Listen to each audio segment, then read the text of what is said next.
اعوذ باللہ من الشیطان الرجیم بسم اللہ الرحمن الرحیم او کالذی مر علی قریۃ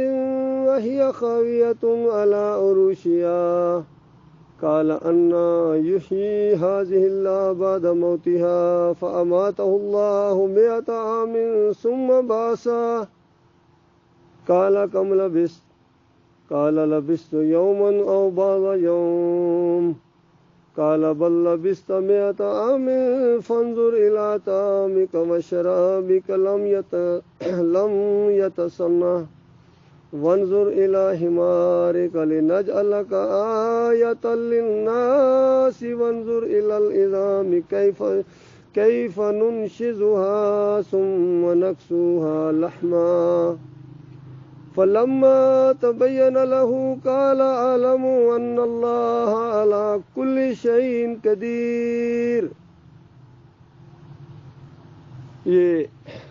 سورہ البقرہ کا ایک مضمون ہے آپ کے سامنے، ذہن میں رکھیں۔ یہ وہ کتاب ہے،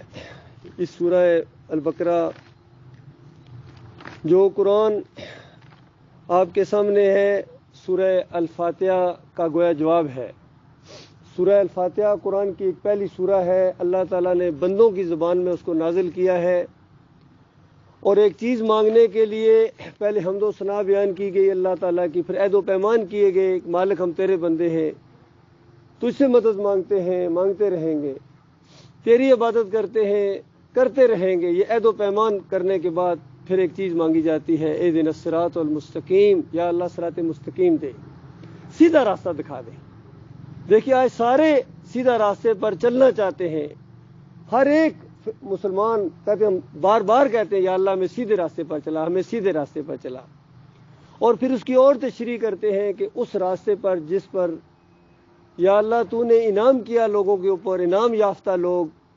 جن سے تو راضی ہو گیا، اور پھر مزید اس کی تشریح کی جاتی ہے کہ یا اللہ ان لوگوں کے راستے پر نہ چلانا جن پر تیرا غضب نازل ہوا، جن سے تو ناراض ہو گیا، تو غصے ہو گیا جن سے، یعنی گویا وہ برباد ہو گئے، یا اللہ ان کے راستے پر نہ چلانا۔ اس دعا کا جواب ہے پورا قرآن،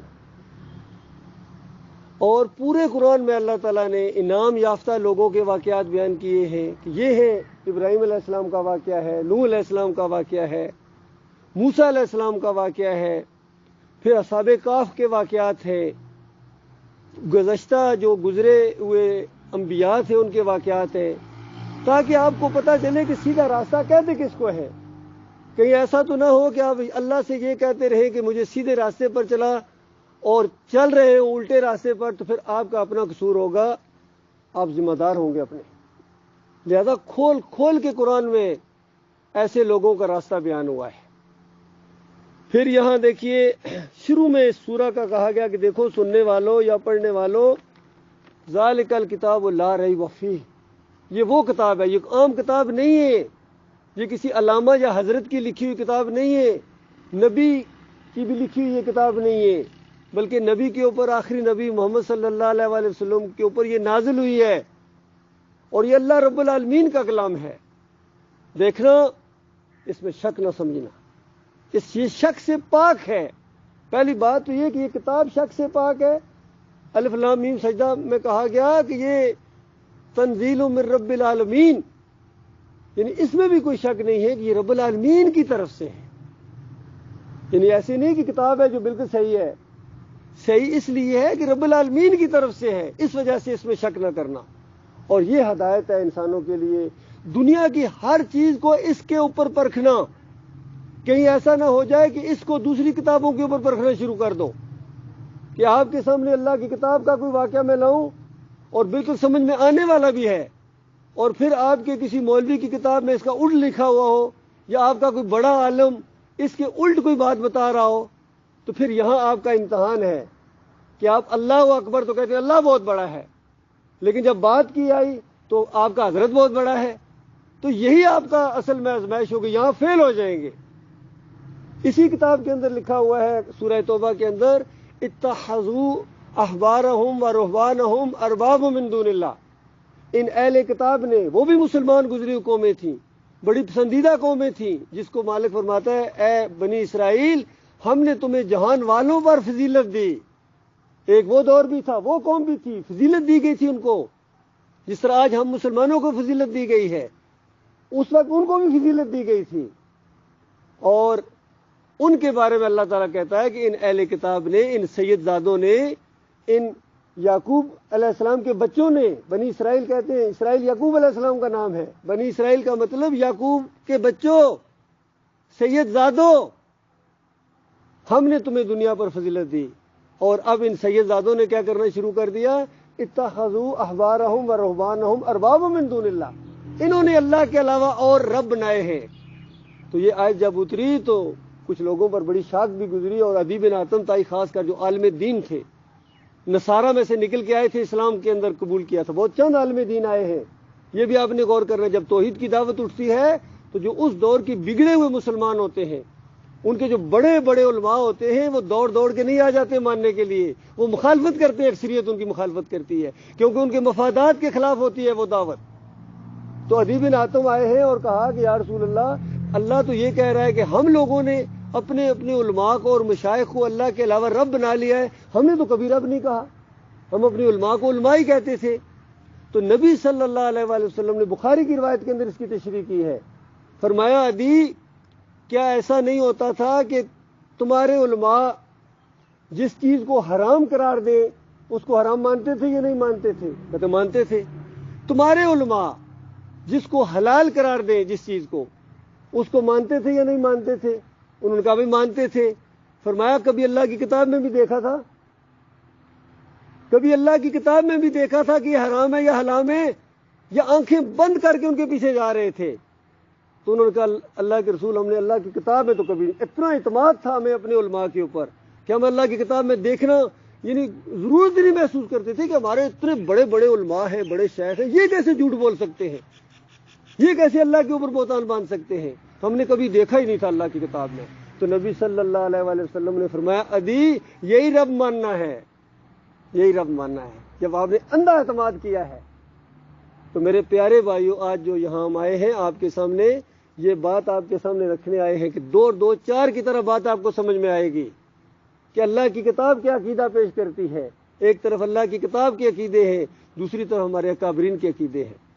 آج جو مسلمانوں کو پوری دنیا میں مار پڑ رہی ہے، اپنے بھی مارتے ہیں اور باہر والے بھی مارتے ہیں، ہر طرح کا عذاب اس قوم کے اوپر مسلط ہے جو پچھلی قوموں کے اوپر آئے تھے۔ اب چونکہ آخری ہے، آخری قوم ہے، اس کے بعد قیامت ہے، ایک دم پوری قوم کو نہیں مٹایا جائے گا، لیکن عذاب اللہ تعالیٰ کے آ رہے ہیں۔ اس عذاب کو آپ رحمت سمجھنا شروع کر دیں تو آپ کی غلط فہمی ہے نا۔ سورہ الانعام کے اندر اللہ تعالیٰ نے عذاب کا ذکر کیا ہے کہ اگر بات نہیں مانو گے تو اللہ تعالیٰ آسمان سے تمہارے اوپر عذاب نازل کرے گا، کہیں زمین سے تمہارے اندر سے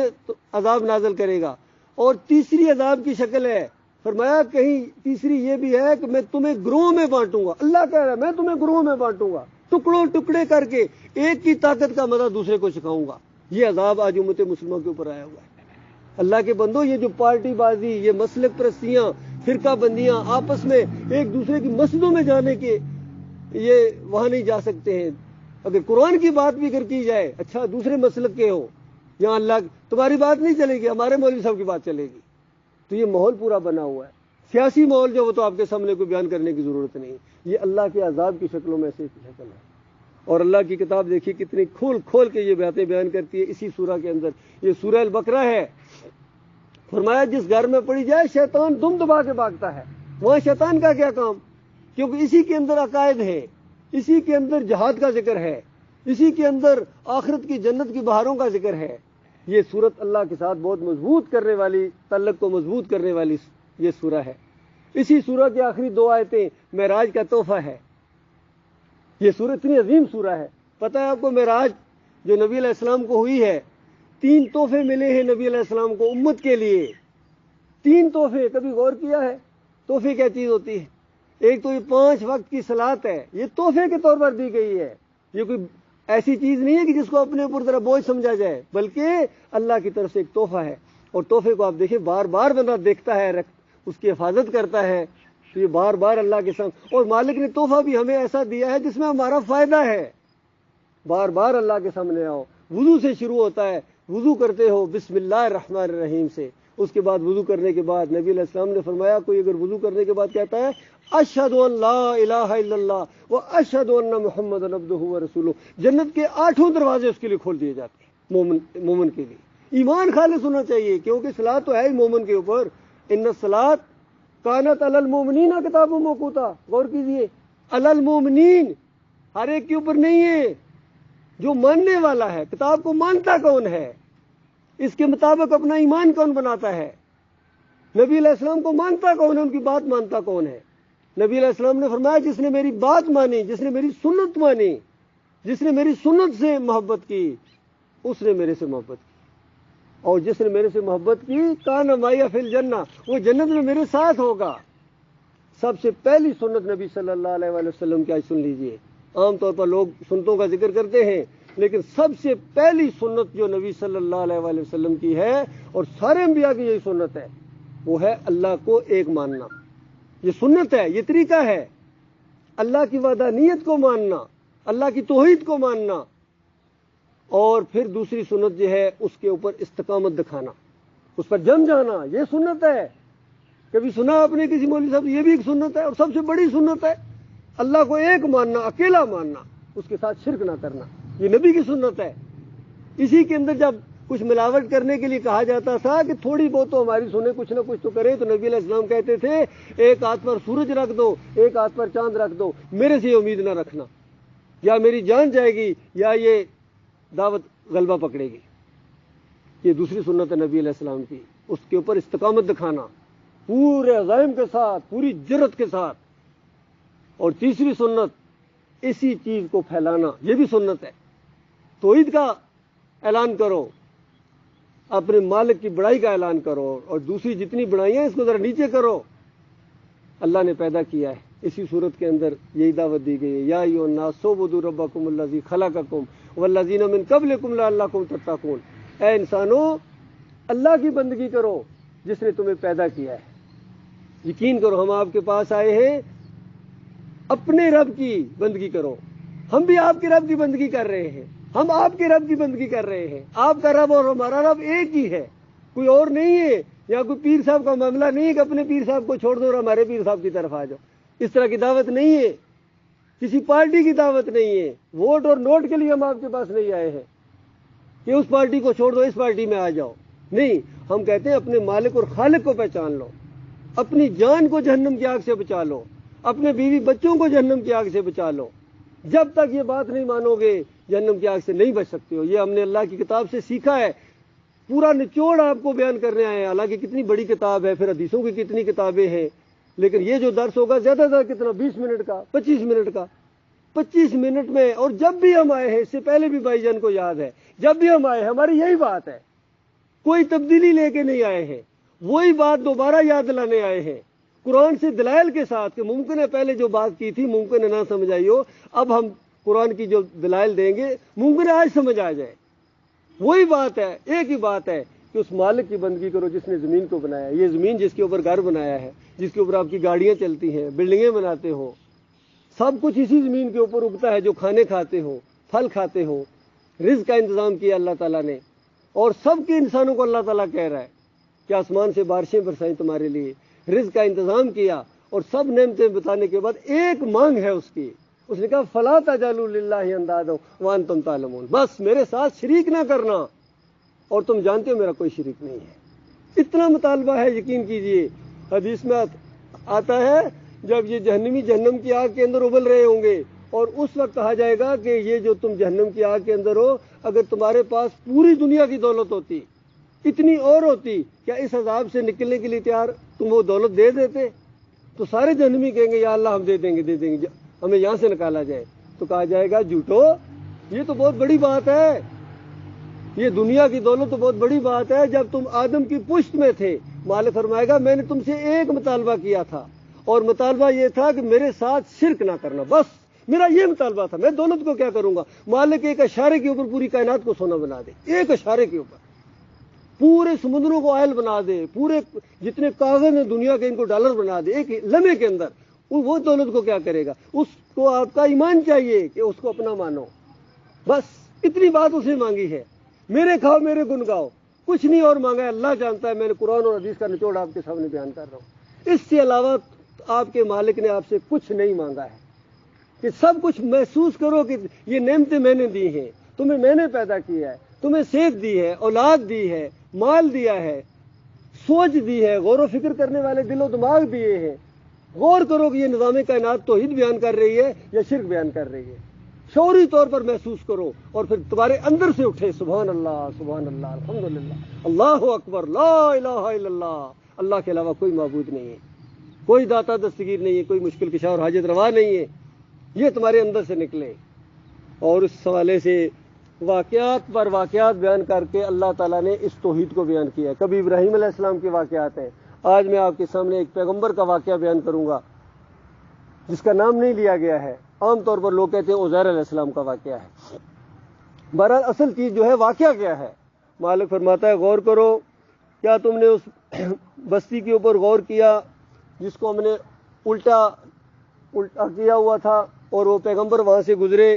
اور بتایا گیا تھا کہ یہ بستی دوبارہ آباد ہوگی، تو پیغمبر کے ذہن سے میں یہ بات ہے کہ کیسے کھنڈر بنے ہوئے ہیں، کیسے یہ دوبارہ بستی آباد ہو جائے گی، اتنا خیال آیا۔ تو مالک فرماتا ہے جب انہوں نے یہ پوچھا تو اسی وقت اس پیغمبر کو فَأَمَاتَهُ اللَّهُ مِئَةَ عَامٍ، 100 سال کے لیے اللہ نے اس کو میت کر دیا۔ یہ قرآن کی بات بیان ہو رہی ہے، اس پر غور کرنا میرے بھائیوں، اور آپ دیکھیں گے کس طریقے سے اللہ تعالیٰ شرک اور توحید کو اللہ تعالیٰ بیان کرتا ہے، تاکہ آپ کی سمجھ میں آئے۔ یہ سارے واقعات توحید اور شرک کو بیان کرتے ہیں تاکہ آپ اللہ کو پہچانیں۔ تو اس پیغمبر کو اللہ تعالیٰ نے صرف 100 سال کے لیے، ابھی وہ جو 1000 سال یا پکا قیامت تک کے لیے والی موت نہیں ہے، صرف 100 سال کے لیے اللہ تعالیٰ کہتا ہے کہ میں نے اس پیغمبر کو موت دے دی۔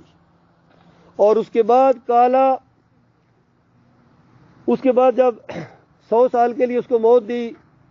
فَأَمَاتَهُ اللَّهُ مِئَةَ عَامٍ ثُمَّ بَعَثَ، اور 100 سال کے بعد پھر ہم نے اس کو اٹھایا، زندہ کیا۔ قَالَ كَمْ لَبِثْتَ، اللہ تعالیٰ نے پوچھا۔ دیکھیے نہ اللہ جھوٹ بولتا ہے اور نہ اللہ کا کوئی نبی جھوٹ بولتا ہے، یہ تو ہمارا ایمان ہونا چاہیے،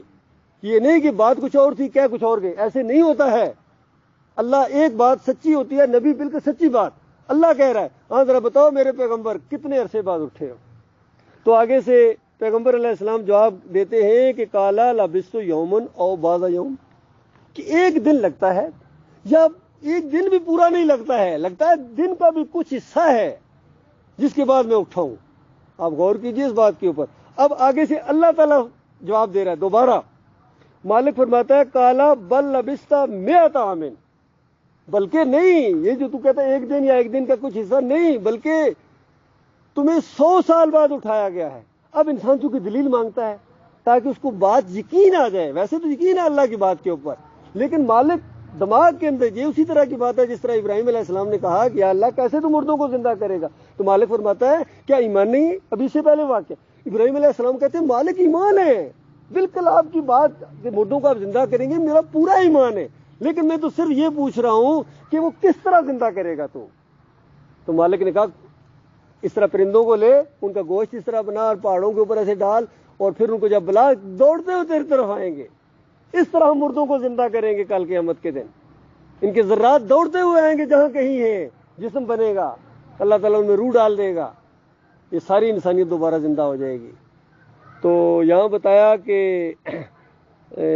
100 سال بعد تم اٹھے ہو، اور دیکھو فنظر الی طعامک، اور ہماری قدرت کا ذرا اندازہ لگاؤ کہ تمہارے ساتھ جو کھانا تھا، عزیر علیہ السلام تمہارے ساتھ جو کھانا تم سفر کر رہے تھے وہ کھانا لے کے جائے گے، آپ اندازہ بغیر فریج کے بغیر کسی اور چیز کے 100 سال کے بعد کھانا اسی طرح تر و تازہ، اور اس کے بعد وہ شرابی کا یعنی کھانے پینے کی جو چیز لم یتسنہ، ذرہ برابر اس میں کوئی بدبو نہیں پیدا ہوئی ہے، باسی نہیں ہوا ہے، اللہ کی قدرت کا اندازہ لگاؤ۔ وانظر الی حمارک، اب ذرا گدھے کی طرف دیکھ جو سواری تھی تمہاری، ٹکڑے ٹکڑے خاک ہوا تھا، 100 سال کے بعد اسی زمین کے اوپر پڑا ہوا خاک ہوا۔ والے نہ جالا کا آیت للناس، مالک فرماتا ہے ہم نے یہ جو واقعہ بیان کیا ہے نا، یہ ایسے نہیں بیان کر دیا ہے، یہ صرف تیرے لیے نہیں ہے، تو تو پیغمبر ہے، تو تو ویسے مانتا ہے میری، یہ آیت للناس، یہ انسانوں کے لیے ایک نشانی کے طور پر ہم اس کو واقعہ کر دیں گے، تاکہ انسانوں کو پتا چلے کہ کل قیامت کے دن انسان کو اللہ تعالیٰ کس طرح زندہ کرے گا۔ اور بتائیے گدھے کی بات ہو رہی ہے یا انسانوں کی بات، ایک ہی معاملہ ہے۔ تو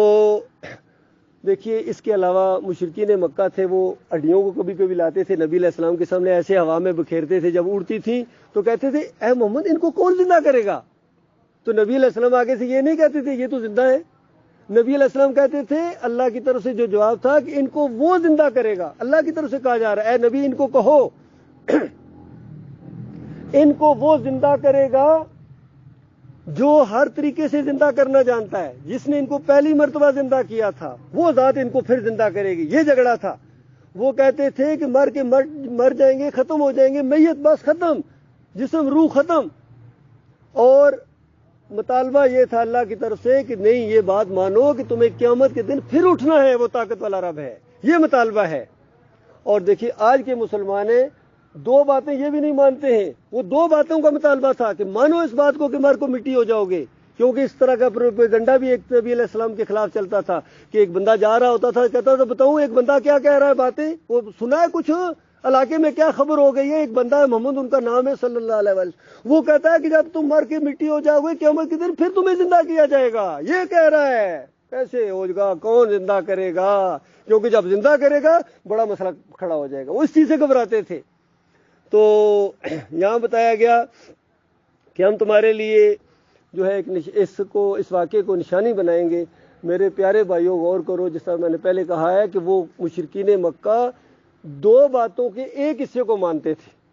مر کے مٹی ہونا، خاک ہونا مان رہے تھے، دوبارہ اٹھنا نہیں مانتے تھے۔ اور آج کے ہمارے مسلمان ہیں یہ اٹھنے کو تو مانتے ہیں،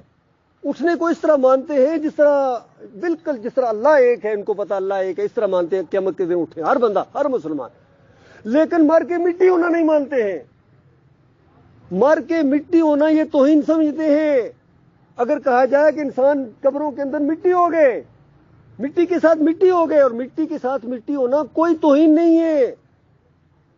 ہم مٹی کے بنے ہوئے ہیں۔ آدم علیہ السلام کو اللہ نے مٹی سے بنایا تھا، اور سب سے پہلے جس نے اعتراض کیا تھا کہ یہ مٹی کا بنا ہوا، میں آگ کا بنا ہوا، مٹی نیچ ہے میں اونچا ہوں، وہ کون تھا؟ وہ ابلیس تھا۔ ابلیس نے انکار کیا تھا اور اللہ تعالیٰ نے اس کو مردود قرار دیا۔ اور پھر ملائکہ کو جو نورانی مخلوق ہے، حدیث میں آتا ہے ملائکہ نورانی مخلوق ہے، اور یہ جو جن ہیں یہ شعلے سے بنے ہیں، آگ کے شعلے سے بنے ہیں، اس دونوں مخلوق کو جھکا کے مٹی کی فضیلت کو اللہ تعالیٰ نے ثابت کیا ہے، سجدہ کرایا ہے، جھکو، یہ ہے میری مخلوق۔ اللہ کے بندو اپنی حیثیت کو پہچانو، جتنی مخلوق ہے، جتنی اللہ نے پیدا کیا یا آئندہ کبھی پیدا کرے گا اللہ تعالیٰ، کیونکہ وہ الخالق ہے، وہ ہمیشہ پیدا کرتا رہے گا اپنی مخلوق۔ اس سب مخلوق میں میرے پیارے بھائیوں آپ کو افضل ترین مخلوق بنایا ہے۔ کتنا شکریہ ادا کرنا چاہیے آپ کو، افضل ترین مخلوق آپ کو بنایا ہے۔ بتائیے کوئی ہم نے اپلیکیشن تو نہیں دی تھی، کوئی اور مخلوق ہمیں بنا دیتا، کیا آپ کا زور تھا؟ کسی ایسے خاندان میں پیدا، انسانوں میں بھی پھر انسانوں میں سارے انسانوں کو افضل ترین مخلوق بنایا، اس میں بھی بعض کو بعض پر درجات دیے اور کتنا مقام دیا، اچھے خاندان میں پیدا کیا آپ کو، اچھی تعلیم یافتہ، آپ کا معاشرے میں اسٹیٹس ہے، یہ بھی شکریہ ادا کرو اپنے مالک اور خالق، یہ اس کا دیا ہوا ہے۔ وہ اگر نہ چاہتا کسی دوسرے میں تو آپ کو پوچھنے والا کوئی نہ ہوتا، کوئی خان جی اور سردار جی کہنے والا نہ ہوتا۔ مشرکین مکہ کو بتایا گیا کہ یہ جو سرداری ہے یہ اس مالک کی دی ہوئی ہے، اور یہ مکہ کی سرداری، تم اس بات کو مان لو تمہیں عجم کی بھی سرداری ملے گی، تمہیں عرب کی سرداری ملے گی، تمہیں عجم کی سرداری ملے گی۔ اس پر ابو جہل کہتا تھا محمد بن عبداللہ کون سی بات ہے، ایک بات کہتے ہو، ہم 10 باتیں ماننے کے لیے تیار ہیں، وہ پورے عرب اور عجم کی سرداری۔ تو نبی علیہ السلام کہتے تھے نہیں، بس ایک بات مان لو چچا، بل قولوا لا الہ الا اللہ، کہو اللہ کے علاوہ کوئی معبود نہیں ہے۔ اس کے ماتھے پر پھر بل پڑتا تھا، پھر وہی بات، اس طرح کہہ کے اٹھ پڑتا تھا، پھر وہی بات، لات منات اور حبل کی خدائیوں کو چیلنج کر دیتے ہو، اس کی چمڑی اتار دیتے ہو کہ یہ کچھ بھی نہیں کر سکتے۔ کتنی توہین ہوتی ہے، ہمارے باپ دادا ان کو پوچھتے آ رہے ہیں، پکارتے آ رہے ہیں, نظر و نیاز کرتے آ رہے ہیں, ان کی بڑے شعرا ہے پورے عرب کے اندر, اور اٹھ کے تم ایک لفظ بولتے ہو اور سب کی توہین ایسی کر دیتے ہو, گستاخی کر دیتے ہو, تو بتاؤ کیسے ہم بات مانیں گے؟ نہیں مانتے تھے. تو میرے پیارے بھائیوں غور کرو, یہ قرآن کا عقیدہ آپ کے سامنے آیا ہے اور آپ سمجھ بھی گئے ہیں. اب ذرا اس کے مقابلے میں آپ کو میں ایک عقیدہ بتاتا ہوں جو بہت بڑے عالم دین نے لکھا ہے, یہ میں نے نہیں لکھا ہے, یہ تبلیغی نصاب اٹھائے. زکریا صاحب لکھتے ہیں کہ ایک ولی اللہ تھا, وہ فوت ہو گیا, قبر کے اندر فوت ہو گئے, دفن ہو گئے. وہاں سے ایک تبلیغی جماعت کی پارٹی گزری, اور وہ جو قبر والے تھے وہ کہہ رہے ہیں, محسوس کر رہے ہیں کہ میں دنیا میں بڑا سخی ہوتا تھا, کتنے میرے مہمان آتے تھے, میں نے کبھی کسی بندے کو مہمان نوازی کے بغیر جانے نہیں دیا تھا, اتنا میرا یعنی سخاوت تھی. ہوتے ہیں انسان, وہ کہتے ہیں ضرور جو میرے گھر ایک دفعہ آئے گا چائے پانی پی کے جائے گا, خالی نہیں جا سکتا ہے. تو دنیا میں تو میں ایسا تھا. اب کیسا یہ ماحول بن گیا کہ میں قبر کے اندر مردہ پڑا ہوں اور یہ قافلہ پاس آ کے رکا ہوا ہے, یہ بغیر کھائے پیے چلا جائے. اب اس واقعے پر غور کریں اور عزیر علیہ السلام کا واقعہ بھی ذہن میں رکھیں. 100 سال کتنے طوفان آئے, کتنے قافلے گزرے وہاں اس علاقے سے, کیونکہ یہ بھی راستے سے جا رہے تھے. کتنے وہاں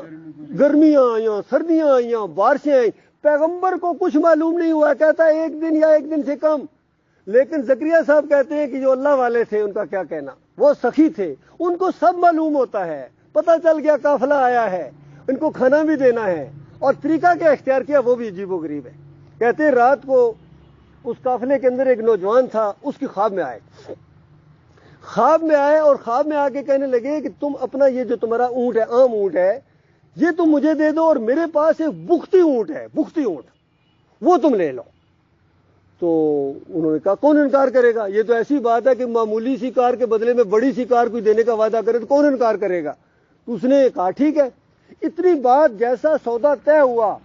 اونٹ جو ہے نہر ہو گیا. نہر آپ جانتے ہیں جیسا نہر ہو جاتا ہے پھر اونٹ نہیں بچ سکتا ہے, اس کی رگ کٹ جاتی ہے یہاں سے خون کی, پھر وہ خون نکلتا ہے, پھر وہ گرتا ہے, پھر اس کو ذبح کیا جاتا ہے, وہ نہر کر دیا جاتا ہے. تو جب نہر ہو گیا تو پھر تو زندگی کے آثار ختم ہو گیا, اب یہ نہیں بچے گا. اب انہوں نے پھر مزید شریعت کے مطابق ذبح کیا اور کھایا, اور پورا قافلہ اس نے پوری طرح مہمان نوازی ہوئی. ابھی تک قافلے کو معلوم نہیں ہے کیا ہوا ہے, قافلہ چل پڑا. صبح آگے دیکھتے ہیں کہ ایک نوجوان بختی اونٹ کے اوپر بیٹھا ہوا دوڑا چلا آ رہا ہے, اور اس قافلے میں سے اسی نوجوان کا نام لے رہا ہے کہ یہ بندہ کون ہے, تو جس کا نام لے رہے اس کا یہ میرا نام ہے. تو انہوں نے کہا تم نے کسی سے کوئی اونٹ کا تبادلہ کیا ہے؟ انہوں نے کہا ویسے تو کوئی نہیں کیا, لیکن خواب میں یہ معاملہ پیش آیا. تو انہوں نے کہا خواب ٹھیک ہے, خواب تھا, وہ میرے والد صاحب تھے جو آپ کے خواب میں آئے تھے, اس کے بعد میری خواب میں آئے گھر میں, اور مجھے آ کے کہنے لگے ہیں کہ وہ قافلے کے اندر وہ جو قافلہ آ رہا ہے ان کا اونٹ میں نے انہی کو کھلا دیا ہے, اور اب جو گھر میں وراثت میں اونٹ چھوڑ کے مرا ہوں, اگر نہ دینا چاہے تو میرا زور تو نہیں ہے, لیکن اگر تو میرا فرمانبردار بیٹا ہے اور میری کچھ لاج رکھنا چاہتا ہے تو یہ اونٹ جا کے اس قافلے کے اندر فلاں نامی تیرا نام لے رہے تھے, تو یہ تو اونٹ لے لے. اور اس کے بعد وہ چلا گیا. غور کرو اللہ کے بندے, یہ واقعہ لکھنے کے بعد زکریا صاحب لکھتے ہیں کہ ہو سکتا ہے کسی کے ذہن میں یہ بات آئے کہ مرنے کے بعد حضرت نے اونٹ کیسے ذبح کر دیا. بتائیے, غور کرو, کسی کے ذہن میں آ سکتا ہے, ویسے تو اکثریت کے ذہن میں بھی نہیں آئے گا. وہ جیسا یہ واقعہ سنتے کہتے سبحان اللہ, کیا شان ہے, کیا کرامت ہے, وہ تو اس طرح سوچتے ہیں. لیکن کروڑوں خربوں میں کوئی ایک سرفرا ہو سکتا ہے جس کے دماغ میں یہ آ جائے کہ حضرت نے مرنے کے بعد اونٹ کیسے ذبح کر دیا, ابھی اس کو بھی پکڑنا ہے. زکریا صاحب کہتے ہیں عالم ارواح میں ایسے واقعات ممکن ہیں. عالم ارواح پورا اونٹ کھا گئے, یا تو ہوتا نا کہ خواب میں کھایا,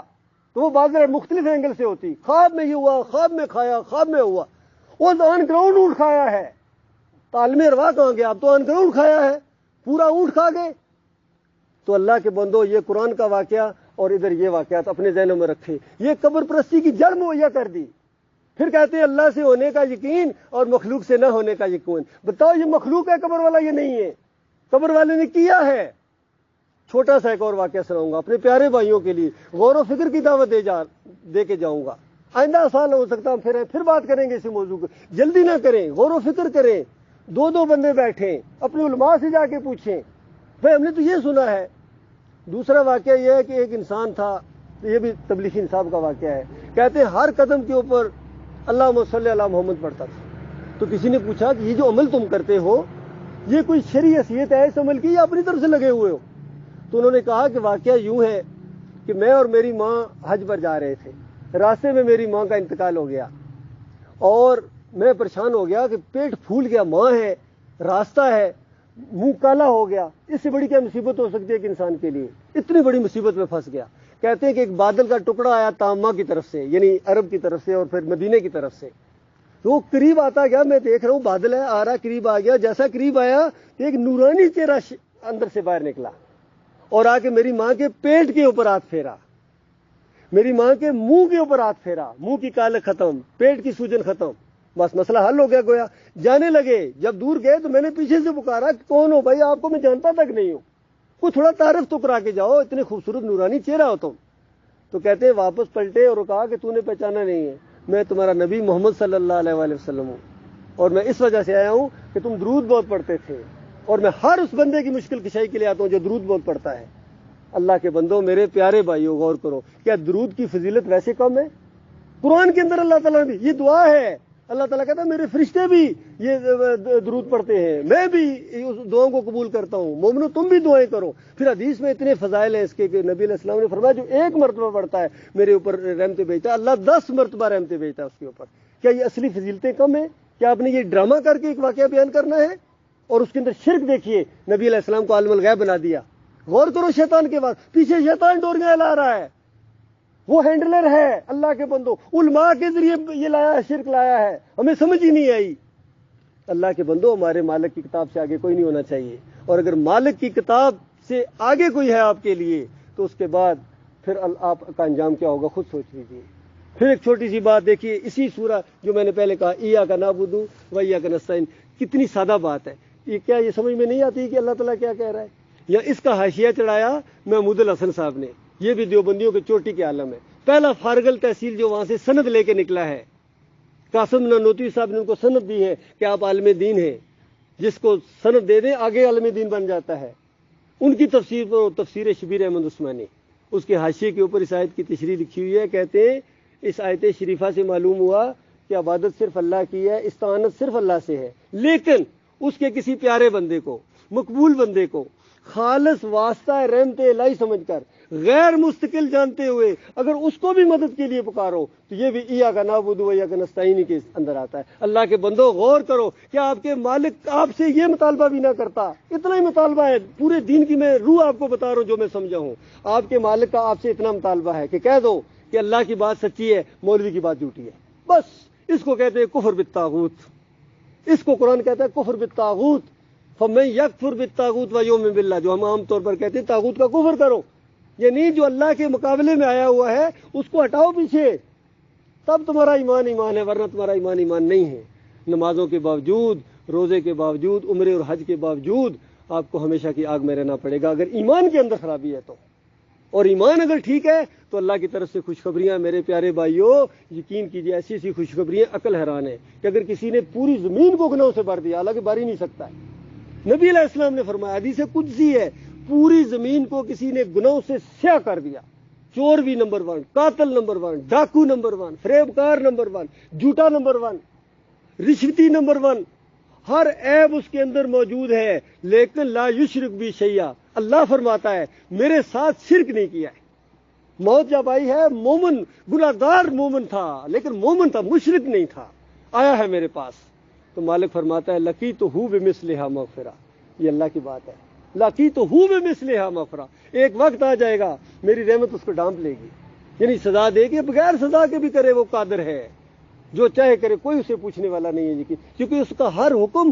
فیصلہ حکمت کے اوپر ہے، دانائی کے اوپر ہے، اور اگر سزا دی تو بھی اس پر قادر ہے، لاکھوں سال کروڑوں سال جلنے کے بعد آخر جنت میں جائے گا، اور یہ وہ آخری جنتی ہوگا جو جہنم سے نکلے گا، آپ جانتے ہیں اس کی بادشاہی کتنی بڑی ہوگی،